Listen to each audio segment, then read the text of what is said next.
আমার মাথার তাজ হযরত উলামায়ে কেরাম, মুরব্বিয়ে কেরাম উপস্থিত আছেন। আমার প্রাণপ্রিয় যুবক ভাইয়েরা, যাদের রক্তে এ জমিন জয়লাভ করেছে, যাদের রক্ত এ জমিনে লাগার কারণে এ জমিন সতেজ হয়েছে, এ জমিনে ইসলামী হুকুমত কায়েম হয়েছে। মদিনার থেকে শুরু করে গোটা বিশ্বে ইসলামের যে ঝড়, ইসলামের যে এই গণজোয়ার, এটা কিন্তু শুধু এখন না, রসুলের পিরিয়ড থেকে হযরত আলী, উসমান, হযরতে খালিদ বিন ওয়ালিদ, আবু বকর সিদ্দিক রাদিয়াল্লাহু তাআলা আনহু সহ অসংখ্য সাহাবায়ে কেরাম আন্দোলন করেছেন, কাফের বেঈমান মুশরিকদের বিরুদ্ধে লড়াই করেছেন। এতে অনেক সাহাবায়ে কেরাম জীবন দিয়েছেন, যাদের ত্যাগ, তিতিক্ষা, অন্ধত্ব এবং পঙ্গুত্বের বিনিময়ে আজকে আমরা এই সুন্দর পরিবেশে, আমরা একটা সুন্দর পরিবেশে ইসলামের এই সুমহান একটা নিদর্শন, সুমহান একটা পরিবেশ আমরা পেয়েছি। তো এই বাংলাদেশে একটি সময় চলে গেছে, যে সময়টিতে এই কথা বলো কেন বাবা, স্টপ থাকো, কথা বলো না কেউ। এই বাংলাদেশে একটি সময় আমাদের মাঝ থেকে অতিবাহিত হয়ে গেছে, যে সময়টিতে আমরা কোরআনের কথা স্বাধীনভাবে বলতে পারতাম না। কথা বলে, কোরআনের কথা হক কথা। কোরআনে তো কোনো বানিয়ে কোনো কথা বলা যাবে না, কেননা আল্লাহ পাক নিজেই বলেছেন, ও হাবিব, আপনি যদি আপনার থেকে কোনো কথা বানিয়ে বলেন, আমি আল্লাহ আপনার ডাইন হাতকে চেপে ধরবো, কণ্ঠনালীকে কেটে ফেলে দেব। এটা যদি রাসূলের ব্যাপারে এটা আল্লাহ বলে থাকেন, তাহলে আমরা তো সলিমুতি কলিমুতি ছাড়া কিছুই না। তাহলে কোরআন থেকে, কোরআনের বাহিরে বানিয়ে কোনো কথা বলার সুযোগ তখনও ছিল না, এখনো নাই, ভবিষ্যতেও থাকবে না। আলেম ওলামারা যারা কোরআনের কথা বলে, অনেক সময় সুদের বিরুদ্ধে কথা বলে, অনেক সময় ঘুষের বিরুদ্ধে কথা বলে, অনেক সময় জেনার বিরুদ্ধে কথা বলে, এগুলো কি কোরআনের বাইরে না ভিতরে? সুদের কথা কি কোরআনে নাই? ঘুষের কথা কি কোরআনে নাই? জেনার কথা কি কোরআনে নাই? মিথ্যার আলোচনা কি কোরআনে নাই? কোরআনের সব কিছুর কথা আল্লাহ ব্যাপৃতভাবে আদুব্বুম মুবিন স্পষ্ট করে আল্লাহ কোরআনে সব কিছু দিয়েছে। এখন এই কথাগুলো বলতে গেলে অনেক সময় অনেকের বিপক্ষে চলে যায়, তখন তারা ক্ষমতার অপব্যবহার করে নিজের প্রতিপত্তকে বিস্তার করার জন্য, নিজে বিশাল মাস্তান, নিজে বিশাল গুন্ডা, নিজে বিশাল নেতা, এটাকে জাহির করার জন্য স্টেজে উঠে আলেমদেরকে ঘাট ধরে স্টেজ থেকে নামিয়ে দেয়। অসংখ্য স্টেজকে ভেঙে দেওয়া হয়েছে বিগত পরিস্থিতিতে, কথা বলে ঠিক কিনা? অগণিত আলেমের গায়ে হাত দেওয়া হয়েছে। আমি মনে করি আর কিছু হোক না হোক, আর কিছু হোক না হোক, কারো যদি পতন হয়ে থাকে, এই আলেমদের উপর দুর্ব্যবহার, আলেমদের গায়ে হাত, আলেমদেরকে ঘুম, আলেমদেরকে খুন, আলেমদেরকে অপমান করার কারণে পরিস্থিতি তাদের এই হয়েছে। কথা কোন ঠিক কিনা? আরো জোরে বলতে হবে ঠিক কিনা? আল্লাহ সব সহ্য করে। আল উলামাউ আরাসাতুল আম্বিয়া, আম্বিয়ায়ে কেরামদের ওয়ারিসের গায়ে কেউ যদি হাত তোলে, আল্লাহ এটা সহ্য করে না। কথা বলে, তার কারণ কোরআনের এই দাওয়াত কে দিবে? ওই নাফিতে দিবে, চৌকিদারে দিবে, দাফাদারে দিবে? কোরআনের দাওয়াত দিবে হক্কানি আলেম যারা। তাহলে সঠিক দাওয়াতটা মানুষের কাছে পৌঁছে যাবে। এই সঠিক দাওয়াত দিতে গিয়ে আমরা অনেক লাঞ্ছিত হয়েছি। ও ভাই, একটা সুযোগ এবার পেয়েছি, এবার আমরা প্রাণ ভরে কথা বলবো। সুযোগ যখন পেয়েছি, এই সুযোগ পেয়েছি তাদেরকে গালি দেওয়ার জন্য নয়, সুযোগ পেয়েছি তাদেরকে জব করার জন্য নয়।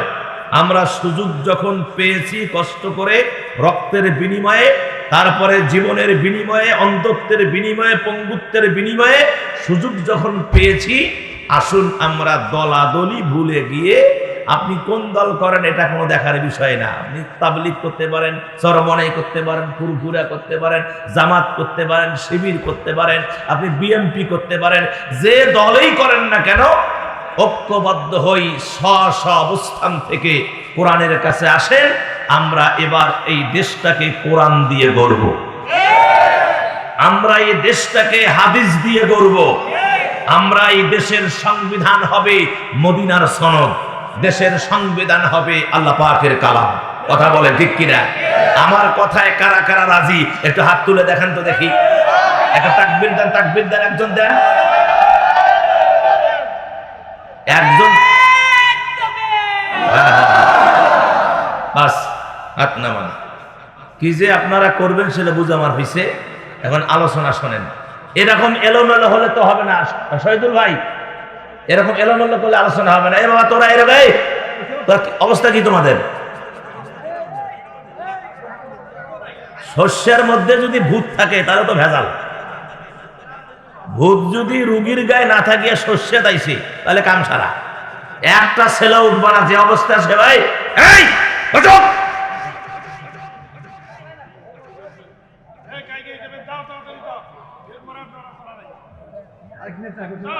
বসেন, আমার দিকে তাকান। কিছু ডেলিভারি দিব আজকে আপনাদেরকে কোরআন থেকে হাদিস। কোনো গল্প নাই, কোনো গল্প চলবে না। গল্প এখন আর খায় না মানুষ। আগে গল্প মাথায় গায়ে টায়ে মাখছিল, এখন আর গল্প মাখে না। এখন কোরআন থেকে আলোচনা শুনতে চায়। কথা কর। আমার সম্মানিত ভাইজান, আল্লাহ সুবহানাহু ওয়া তাআলা আলেমদেরকে সম্মান দিয়েছেন, ইজ্জত দিয়েছেন, ঠিক কিনা জোরে করেন। আমার মাথার তাজ হযরতে উলামায়ে কেরাম, আমার মাথার তাজ মুরব্বি একরাম, প্রাণের যুবক ভাইয়েরা, কলিজা টুকরা আদরের স্নেহের দরদের সোনামণি জাদুমণিরা, পর্দার ভিতরে পর্দা নিশিনী সতী ও সাধবী, অবলা সরলা আবেদা সলেহা, আমার মা ভগ্নীগণ, উপস্থিত থাকলে থাকতে পারেন। বাংলাদেশ গোয়েন্দা বিভাগের সদস্যবৃন্দ, জাতির বিবেক সাংবাদিক বৃন্দ, সকলকে হৃদয়ের গহীন থেকে শ্রদ্ধা ভরা কণ্ঠে, হৃদয় ভরা কণ্ঠে ধন্যবাদ, মুবারকবাদ এবং কলিজা থেকে আবারও সালাম। আসসালামু আলাইকুম ওয়া রাহমাতুল্লাহ। হিসাব ক্লিয়ার। এখন আসেন আমরা প্রশংসা জ্ঞাপন করে নিচ্ছি ওই আল্লাহর, ওই মনিবের, যিনি আমাদের রব, যিনি আমাদের প্রভু, যার কাছে আমাদের চাওয়া পাওয়া, যিনি আমাদেরকে দেন, না চাইতেই দেন, ঠিক কিনা? আমরা কেউ চাই নাই, বিশ্বাস করেন, আমরা কেউ চাই নাই যে আল্লাহ তুমি আমাদেরকে আখিরি জামানার নবীর উম্মত বানায়া দিও। কেউ চাইছেন কি? আমার আল্লাহর কত দয়া। আমার আল্লাহ না চাওয়াতেই আমাদেরকে মুসার উম্মত নয়, ঈসার উম্মত নয়, দাউদের উম্মত নয়, সুলাইমানের উম্মত নয়, আল্লাহ আমাদেরকে সমস্ত নবীর যিনি নেতা, সমস্ত নবীর যিনি রহমত, সমস্ত নবীর নবী যিনি, আমাদের কামলিওয়ালা হাবিবুল্লাহ রহমাতুল্লিল আলামিনের উম্মত বানায়া, উম্মতিনী বানায়া এই দুনিয়ায় আল্লাহ আমাদেরকে পাঠাইছে। এই শুকরিয়া কিয়ামত পর্যন্ত আদায় করলে আমরা শেষ করতে পারবো না। দেখেন কত নবী দরখাস্ত করছে আল্লাহ, নবী না বানায় যদি আখিরি জামানার নবীর উম্মত বানাইতেন আরো মর্যাদা বুলন্দ হতো। হ্যাঁ, আমার আল্লাহ শুধু ঈসা আলাইহিস সালামের দরখাস্তটা কবুল করেছেন। ঈসা নবী আসবেন শেষ জামানায়, কিয়ামতের পূর্ব মুহূর্তে আসবেন, তবে নবী হিসেবে নয়, নবীর উম্মত হিসাবে। তাহলে একজন খাঁটি, আমার নবীর একজন খাঁটি উম্মতের মর্যাদা বনি ইসরাইলের যত নবী আসছে ওই নবীদের চাইতেও একজন খাঁটি উম্মতের মর্যাদা বেশি। কেমনে বেশি? কিয়ামতের ময়দানে বিচার যখন হবে, ফায়সালা হবে, নবীজিকে বলবে যে আপনি জান্নাতে নিয়ে যান, যান জান্নাতে যান, উম্মতেরা জান্নাতের সাথে যাবে। সিরিয়াল শুরু হবে আগে নবী, আমাদের নবী থেকে, ঠিক কিনা? আমাদের নবী যাবে, নবীর উম্মতেরা যাবে, তারপরে অন্যান্য নবীদের সিরিয়াল শুরু হবে। তবে আমাদের নবী যে যাবে জান্নাতে, আমার নবী জান্নাতে যাওয়ার আগে উম্মত জান্নাতে যাবে। সুবহানাল্লাহ কোন, আরো জোরে কোন। এখন কিন্তু অনেকের মাথাটা একটু খারাপ হয়ে গেল, যেটা কথা, নবী না যায় তাকে উম্মত যায়। আমার মুসলমানেরা, হ্যাঁ, কোথায় ওয়াজ করব? সব পিচ্ছি পিচ্ছি পোলাপান। এলাকায় কি মানুষ নাই ভাই? বড় মানুষ নাই এলাকায়? আছে, আছে। এ মুসলমানেরা, আল্লাহর নবী যখন মেরাজে যান, মেরাজ থেকে ফিরে এসে হযরত বেলালকে ডাক দিয়ে বলেন, বাপ বেলাল আমার, এধার আও। বেলাল আসলো। হুজুর বললেন, বেলাল রে, আমি তোমার পায়ের শব্দ আরশে আজিমের মধ্যে আমি পেয়েছি। ও বেলাল, রফ রফ যখন আমারে ছেড়ে চলে গেল, আমার একটু ভয়, কেননা বোরাক নাই, জিব্রাইল নাই, রফ রফও নাই, আরশে আজিমে হাঁটতেছি, আমার ভিতরে ভয়। এমন সময় বুঝতে পারতেছি তুমি আমার সামন দিয়ে হেঁটে হেঁটে যাচ্ছ। ও বেলাল রে, বেলাল কাঠের খড়ম পরতেন, পাতলা পাতলা চটি পরতেন। হুজুর যখন মসজিদে নববীতে বসে থাকতেন, বেলাল যখন আসতো, চটর চটর শব্দ হতো। এই শব্দ আমার প্রিয় নবী পাইলেন আরশে আজিমের ভিতরে। হুজুর একটু শান্ত, এসে বললেন, বেলাল রে, তুমি কি ইবাদত করো? বেলাল বলল, নবী গো, আমার কি এমন ইবাদত আছে? আমি তো গুনাহগার মানুষ, কালো কুচকুচে মানুষ, কে আমাকে ভালোবাসে? আমি উজু করার পরে 2 রাকাত নফল নামাজ ছাড়ি না, আর মসজিদে ঢোকার পরে 2 রাকাত নফল নামাজ আমি ছেড়ে দেই না। নবী বললেন, বেলাল, তুই আমার আগে জান্নাতে যাবি। সুবহানাল্লাহ। বেলাল ছোট বাচ্চারা যেমন ফুপিয়ে ফুপিয়ে কাঁদে না, বেলাল ফুপিয়ে ফুপিয়ে কান্না শুরু করলেন, চোখের কোনা দিয়ে ঝরঝর করে পানি ঝরতেছে। হুজুর বেলালকে বুকের মধ্যে জড়িয়ে নিয়ে বললেন, বেলাল, কান্দিস না, তুই আমার আগে জান্নাতে যাবি, এটা সিস্টেম আছে। ও বেলাল রে, যখন আমি যুদ্ধের ময়দানে যাই, উটের পিঠে চড়ে বসি, আর তুমি উটের লাগামটা নিয়ে সামনের দিকে এগিয়ে যাও। যখন আমি কোন সাহাবার বাড়িতে যাই, উটের পিঠে চড়ে বসি, তুমি লাগাম ধরে সামনের দিকে এগিয়ে যাও। কিয়ামতের ময়দানে আমার আল্লাহ ডাক দিবে, নবী গো, যাও, জান্নাত তৈরি হয়ে আছে, জান্নাতে ঢুকে যাও। যখন জান্নাতি বাহনে উঠবো, আমার আল্লাহ ডাক দিয়ে বলবে, ও দুনিয়ার রসুলের খাদেম বেলাল কই? ও বেলাল আয়, আমার নবী জান্নাতি বাহনে উঠেছে, জান্নাতের ভিতরে ঢুকবে, জান্নাত উদ্বোধন করবে। বেলাল, আমার নবীর জান্নাতি বাহনের লাগামটা ধরে টানতে টানতে সামনের দিকে এগিয়ে যাও। ও বেলাল, যখন লাগাম ধরে টানতে টানতে সামনের দিকে এগিয়ে যাবা, আমি নবী জান্নাতে ঢোকার আগে তো তুমি জান্নাতে ঢুকে যাবা। তাহলে এই নবীর উম্মতের মর্যাদা আছে না? আমরা নিজেরাই নিজের মর্যাদাটাকে নষ্ট করে ফেলেছি। সুদ খেয়ে, ঘুষ খেয়ে, জেনা করে, ব্যভিচার করে, মানুষের জমিন বেদখল করে, বিধবাকে ঠগায়া, ইতিমকে ঠগায়া, নামাজ না পড়ে, অন্যায় করে আমরা নিজের কোয়ালিটি নিজেই নষ্ট করে ফেলেছি। অথচ এ বাবা, তোমরা কথা না বললে হবে না, কথা না বললে হয় না। না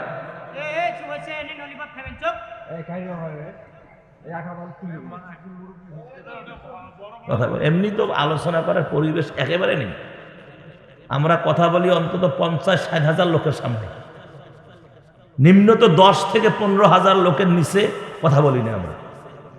এরকম লোক এখানে যে পরিস্থিতি দেখলাম, এখানে লোক 100টা বোধহয় হবে আপনার বুড়া মানুষ, বয়স্ক, বাকি সব খুচরে বেশি কথা কেন।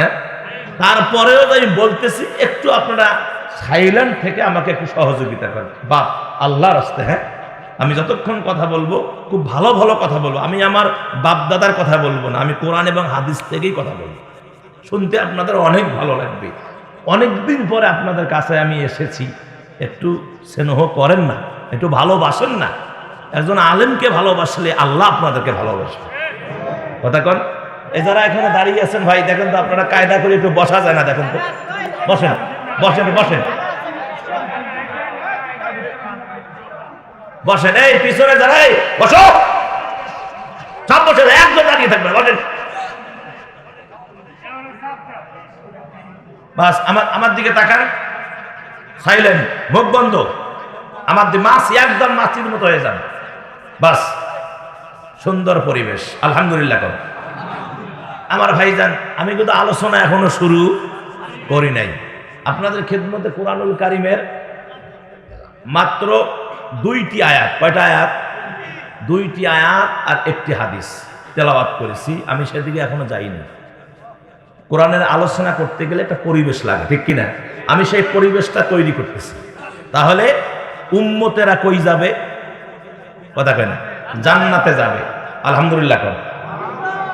নবীর আগে উম্মত জান্নাতে। 10 জন সাহাবী দেখেন, তারা ইসলামের সুশীতল ছায়াতলে আশ্রয় গ্রহণ করে বসে থাকে নাই। আমরা তো নামকা ওয়াস্তে কালেমা পড়া মুসলমান, বাবা ছিল মুসলমান, দাদা ছিল মুসলমান, মা ছিল মুসলমান, এই হিসাবে আমরা মুসলমান, ঠিক কিনা? যারা মুসলমান আনছে, যারা মুসলমানিত্ব আনছে, আমরা কিন্তু পাইছি, আর ওরা আনছে, রক্ত দিছে, তারপরে আপনার বাড়ি ছাড়া হয়েছে, সম্পত্তি ছাড়া হয়েছে, মা বাবা ছাড়া হয়ে গেছে, ইসলাম কবুল করার কারণে বাড়ির থেকে বাহির করে দিয়েছে।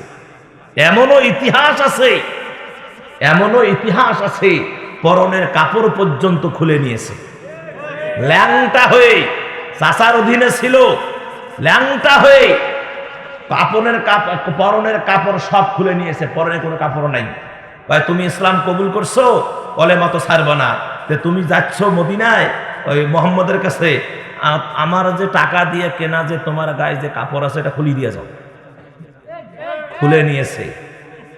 আমার নবীর কাছে যাওয়ার আগে মায়ের কাছে গেছে, দরজায় নক করেছে, মা দরজা খুলে দেখে সন্তান উলঙ্গ, চোখে হাত দিয়ে বলল যে বেটা কি অবস্থা? কয় মা ইসলাম কবুল করেছি বলে চাচা আমার সমস্ত কাপড় চোপড় টাকা পয়সা সব নিয়ে নিয়েছে, মা একটা আমারে কাপড় দাও। মা চোখে হাত দিয়ে একটা কম্বল 2 টুকরা করে একটা পরতে দিলে, একটা গায়ে জড়িয়ে নিয়ে চললেন মদিনায় প্রিয় নবী মুহাম্মদ রাসূলুল্লাহ সাল্লাল্লাহু আলাইহি ওয়াসাল্লামের দরবারে। আমার ভাইয়েরা, অনেক দিন পথচারী করে করে সেই 500 কিলোমিটার রাস্তা হেঁটে হেঁটে, মরুভূমি এরকম ছিল না তখন, মরুভূমি পার হতে হতে, পাহাড় পার হতে হতে রসুলের দরবারে পৌঁছলেন।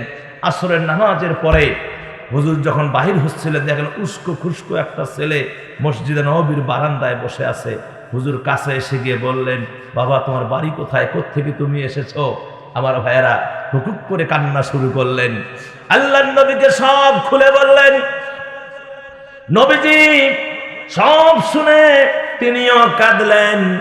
তারপরে তাকে থাকার জন্য জায়গা করে দিলেন, ইসলাম কবুল করলেন। আমার ভাইয়েরা, আল্লাহ রাব্বুল আলামিন এজন্য বলেছেন যে যারা কষ্ট করে ইসলাম আনবে, এটাই হলো তাদের ইমানটা বসে যাবে। আর যারা এমনিতে পাবে, এদের দরদ থাকে না। কথা কন, দরদ থাকে। আপনি বিবাহ করছেন, মোটরসাইকেল না দিলে বিয়ে হবে না, কি বাবারে বাবা, আলটিমেটাম। মোটরসাইকেল না হলে বিয়ে হবে না। কারণ মোটরসাইকেল যখন দিছে, এখন শ্বশুর বাড়ির থেকে ডিমেন্ড নিল মোটরসাইকেল নিয়ে, সেই মোটরসাইকেল মনে করেন এই যে গ্যাস তেল তেল ভরে একেবারে 80, 85, 90, 100, মাঝে মাঝে দেখা যায় মেডিকেলের মধ্যে। কথা কেন না কেন, নাক মুখ, মোটরসাইকেলের নাক মুখ নাই, উইয়ারও নাক মুখ নাই। কথা কন। আর মানে কোনো যত্ন নাই শ্বশুর বাড়ির। নিজের পয়সা দিয়ে যেটা খাটনি করি কেনে, দেখবেন যে রুমাল হলো 2 খান। কয়খান রুমাল? 2 খান রুমাল। এখানে হলো মোটরসাইকেলের ট্যাঙ্কি মোছা, আর এখানে হলো মুখ মোছা। মানে যখনই গাড়ির থেকে নামে ট্যাঙ্কিটা ঝাড়াই ভাবে, ঝাড়িয়ে সুন্দর করি হাত দিয়ে ধরতে যায়। তারপর আসার সময় একটু ট্যাঙ্কি ঝাড়ে, মানে সবসময় চকচকা রাখে। এখন নিজের পয়সা দিয়ে কিনছে।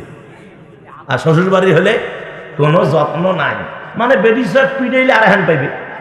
কথা কেন না কেন, হ্যাঁ, এরকম তো আমাদের সমাজের অবস্থা। এই জন্য মাঝে মাঝে আমি বলি, যারা ডেমেন না, এদের লজ্জা শরম, এর আক্কেল জ্ঞান কিছু নাই, এদের চাইতে ফকির আর পৃথিবীতে হতে পারে না। যারা শ্বশুর বাড়ির থেকে যৌতুক নেয়, এদের মতো খয়রাতি, এদের মতো কাঙ্গাল, এদের মতো মিসকিন, এদের মতো ফকির পৃথিবীতে আর হতে পারে না। সেটা আলেম হোক, হাফেজ হোক, মুফতি হোক, সাধারণ মানুষ হোক, আপনার যাই হোক না কেন, এরা হচ্ছে ফকির। তুমি কেমন পুরুষ হে, কেমন পুরুষ তুমি? নিজের যোগ্যতা অর্জন করে একটা মোটরসাইকেল কিনতে পারো না, শ্বশুর বাড়ির অবস্থায় বসে আছো। কিছু আবার ব্যাগ কেল আছে, ঘর সুন্দর, ঘর বানায় রাখছে, ঘর ফাঁকা। ফাঁকাকে ওই বিয়ে করতেছি তো, মানে বিয়ে করে ওই ফার্নিচার নেবে। কত বড় বেলজ্জা দেখো, এটার মধ্যে বেলজ্জা আছে। এটা বলে কিসের বলে মাস্টার ডিগ্রি পাস করছে, ওরা কানের নিচে এক থাপড় থাপড় দরকার। শয়তান কোথাকার শ্বশুর বাড়ির আশায় বসিয়েছে কোথাকার। আলোচনা আস্তে আস্তে হবে। এখন আমি ডাইরেক্ট আমি আমার মূল টার্গেটে দিয়ে গিয়ে যাচ্ছি। হযরতে উমর রাদিয়াল্লাহু তাআলা আনহু তিনি বসে আছেন, একজন মহিলা আসলেন বোরকা পরা, এসে উমরকে সালাম দিলেন। সালাম দিয়ে বললেন, আমিরুল মুমিনিন, শরীয়তে আছে 3 তালাক দিলে বউ তালাক হয়। তা আমার স্বামীর সাথে আমার ঝগড়া লাগছে, আমার স্বামী আমাকে 3 তালাক দিবে, দেখ অসুবিধা নেই। যদি আমার তার অপছন্দ হয়, আমার যদি তার ব্যবহারে অসন্তুষ্ট সে হয়, তালাক দেওয়ার বিধান শরীয়তে আছে। সে আমাকে 3 তালাক দিবে, কিন্তু সে আমাকে 100 তালাক দিছে। কয় তালাক?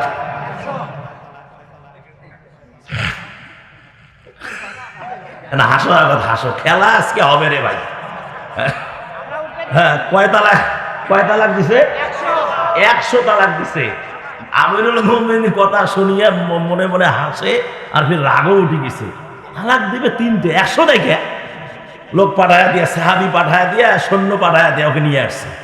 নিয়ে আসার পরে বলছে, তুমি কয় তালাক দিছো? কয়, হুজুর আমি আমিরুল মুমিনিন, আমার মেজাজ খুব গরম ছিল, আমি 1 থেকে শুরু করছি, 100 পর্যন্ত মারি দিছি। আমিরুল মুমিনিন বলতেছে, এই 100 তালাক দেওয়ার অধিকার তোমাকে কে দিয়েছে? এখন তোমার বিচার হবে। কি হবে? বিচার। বিচার করবেন কে? আমিরুল মুমিনিন। অত সোজা না মিয়া।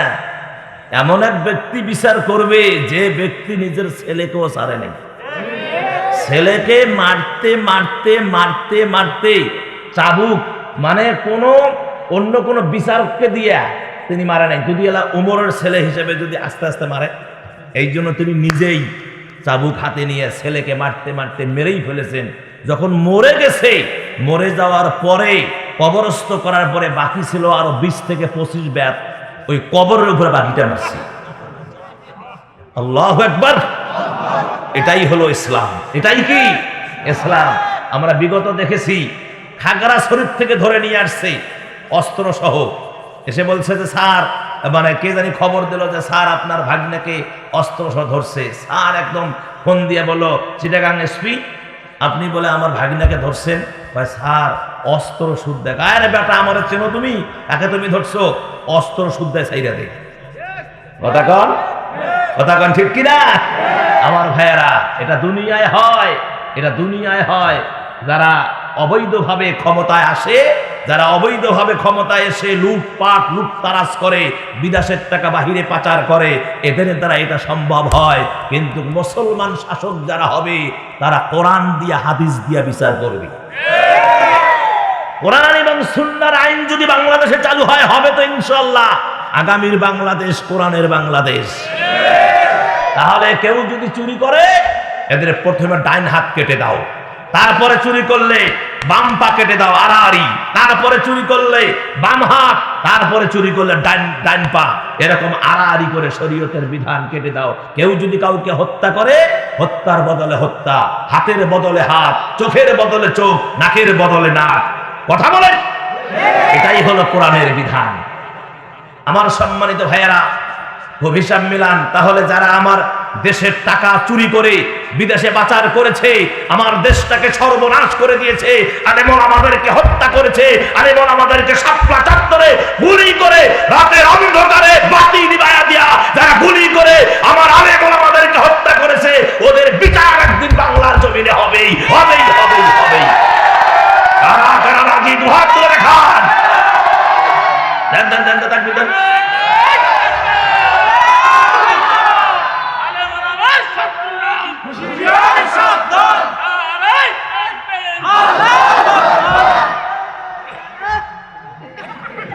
না হাসা যাবে না। ও একটু যদি একটু ইয়া ভাব, মানে সেন্স নাই, এখন ওক দেখে হাসলে তো বোঝা গেল তো ডবল পাগল আপনারা। পাগলকে দেখে যারা হাসে তারা ডবল পাগল আমার ভাইয়েরা। এজন্য পাগলকে দেখে কখনো হাসা যাবে না। ওর যে পরিস্থিতি, আল্লাহ যদি ওকে না করে তোমাকে করতো। কথা কন। এজন্য এটাও একটা আল্লাহ পাকের নিদর্শন। বান্দা দেখ তোর চোখের সামনে কেমন কেমন করতেছে, আমি ইচ্ছা করলে তোমারও এটাই করতে পারতাম। এজন্য এগুলো আল্লাহ পাক নিদর্শন দিয়েছে, এগুলো দেখে তোমরা সোজা হয়ে যাও। আমার মুসলমানেরা, তাহলে হযরত উমর কি করলেন? বিচার করবে, ঠিক কিনা? এখন এই বিচার, এখন আল্লাহর নবীর সাহাবী হযরত উমর বিচারের জন্য মঞ্চ তৈরি করলেন। এখন বিচার হবে, সাহাবায়ে কেরামগণ আসলেন। আমার ভাইয়েরা, কি বিচার করবেন? এই 100 তালাক কেন দিল? হযরত উমর রাদিয়াল্লাহু আনহু তার বিচারটা কি করবেন জানার দরকার আছে না নাই? জোরে কোন আছে না নাই? এই হলো 1 নাম্বার। 2 নাম্বার হলো মা বোন যারা এসেছেন, প্রিয় নবী বলেছেন 8 শ্রেণীর নারী তারা হীরার চেয়েও দামি। জোরে কোন, জোরে কোন, জোরে কোন। কিসের চেয়ে দামি? হীরার চেয়ে দামি। আর আবু দাউদ শরীফের ভিতরে 40টা পয়েন্টের একটা হাদিস মা বোনদের খেদমতে আছে। আমি 2টা পয়েন্ট দিয়েই আজকের আলোচনাটা শুরু করব। 8 শ্রেণীর নারী হীরার চেয়েও দামি, আর হযরত উমর কি বিচার করবেন, এই 2টা মূল পয়েন্ট থাকলো আপনাদের হাতে। আর মা বোনরা যেহেতু এসেছেন, ওনাদেরকে দিয়েই আজকে আলোচনা শুরু করব। আমার মায়েরা খুব মনোযোগ দেন। প্রিয় নবী আবু দাউদ শরীফের ভিতরে বলেছেন যে নারীটা স্বামী যখন বাহিরে থাকে, ওই স্বামী যখন বাড়িতে আসে, যে নারীটা গ্লাস পরিষ্কার করে স্বামীর হাতে 1 গ্লাস পানি তুলে দেয় যে প্রিয় স্বামী তুমি পানি পান করো। স্বামী যদি এসে বলে বিবি পানি দাও, আর সেই মহিলা যদি অন্য কোনো সমস্ত কাম বাদ দিয়ে পানির ব্যবস্থা করে, যখন স্বামী পানি পান করে গ্লাসটা রেখে দেয়, আমার রাসূল বললেন গোটা পৃথিবীতে যত নারী পুরুষ আছে তাদেরকে তৃষ্ণার সময় পানি পান করালে যেরকম সওয়াব, এরকম সওয়াব আল্লাহ ওই মায়ের আমল নামায় লিখে দেন। কিন্তু আমাদের এই সিলমারি উলিপুর, আমাদের উত্তরবঙ্গের মায়েরা যদি বাড়িতে এসে পানি দেন তো একটু খাই, কি বলছো দেখেন না, পানি কলজে ঠান্ডা। বউয়ের কথা শোনার সাথে সাথে কলজে একেবারে ঠান্ডা। কথা কন, মা চিলমারির মায়েরা, প্রিয় নবী বলেছেন যে সমস্ত নারী সকালবেলা, যে নারীরা সকালবেলা ঘুম থেকে উঠে ফজরের নামাজ পড়ে কোরআন তেলাওয়াত করার পরে বাহিরে যখন আসে, মাদের সর্বপ্রথম কাম কিন্তু ঘর বাড়ি ঝাড়াঝাড়ি, ঠিক কিনা? এটা আগে ঝাড়াঝাড়ি করে। ও মা গো, তুমি যেখানে এই ঝাড়ুটা রেখে দিয়েছো, ওই ঝাড়ুটা সকালবেলা হাতে নেওয়ার সময় যে নারীটা বিসমিল্লাহ বলে ঝাড়ুটা হাতে নিবে, কি বলে জোরে কন? বিসমিল্লাহ বলে ঝাড়ুটা হাতে নিবে এবং জিকিরের সাথে ঝাড়ু দিবে, লা ইলাহা, বলে লা ইলাহা, লা ইলাহা ইল্লাল্লাহু মুহাম্মাদুর রাসূলুল্লাহ। জিকিরের সঙ্গে যে নারীটা ঝাড়ু দিবে, নবীজি বলেন কাবা শরীফ ঝাড়ু দিলে মা যে পরিমাণ সওয়াব হয়, এই পরিমাণ সওয়াব আল্লাহ রাব্বুল আলামিন ওই মায়ের আমলনামায় লিখে দেয়। এখানে 41টা পয়েন্ট আছে, এভাবেই 40টা মারাত্মক। আমি অত বললাম, শুধু 2টা দিয়েই আমার মায়েরা, এই 2টাই যদি আপনি আমল করেন, তাতে আপনার আমলনামা সওয়াব দিয়ে ভরে যাবে। কথা বলেন ঠিক কিনা? সওয়াব দিয়ে ভরে যাবে। এখন আসেন আমরা মূল আলোচনায় গিয়ে, আমি আপনাদের খেদমতে কুরআনুল কারীমের সূরাতুল ইব্রাহিম, সূরার নাম কি? সূরা ইব্রাহিমের 1 নাম্বার আয়াতে কারিমার অংশ বিশেষ তেলাওয়াত করেছি। আর সূরা বাকারার শুরুতেই আমার ভাইয়েরা যালিকাল কিতাবু লা রাইবা ফি 2 নাম্বার আয়াতে কারিমা তেলাওয়াত করেছি। আল্লাহর নবীর অসংখ্য হাদিস শরীফের ভিতর থেকে ছোট্ট ছোট্ট একখানা হাদিস তেলাওয়াত করেছি। কেননা আজকের এই প্রোগ্রাম, এই মাদ্রাসা কেন্দ্রিক প্রোগ্রাম, শিক্ষার প্রোগ্রাম, আজকে কোরআনের আলোচনার প্রোগ্রাম। এখানে এটা রাজনৈতিক কোনো মঞ্চ না, ঠিক কিনা? এটাকে রাজনৈতিক মঞ্চ। এখানে আমলের আলোচনা হবে, কিভাবে আপনার জীবনটা সুন্দর হবে, কিভাবে আপনি নামাজি হবেন, কিভাবে আপনি আল্লাহকে পাবেন, কিভাবে আপনি কাঙ্ক্ষিত জায়গা জান্নাতে যাবেন, এই বিষয়গুলো নিয়ে আজকে আলোচনা হবে। এটা যেহেতু পরিবেশ সেই রকম না আমার ভাইয়েরা, আর ওই শ্রোতাও দেখেছি আমি, এখন ওই বলে যে মানে বক্তারা এমন একটা সুযোগ পাইছে, স্টেজে উঠেই যারা পালাইছে এদেরকে নিয়ে আগত আধা ঘন্টা ঝাড়ে। কথা কন। হ্যাঁ, আরে ওরা তো পালাইছে। এখন আমরা মাঠ পাইছি, সুন্দর আলোচনার পরিবেশ পাইছি, এখন মানুষকে কোরআনের দাওয়াত দাও। মানুষকে সংশোধনের কথা কও। কে কি করছে করছে করুক। ছাওয়ায় যদি কচু খায়, পোয়াতি তো স্বাদ বোঝে না। ছাওয়ায় কচু খেলে কে স্বাদ বোঝে? আপনাদের এই সিলমারিতে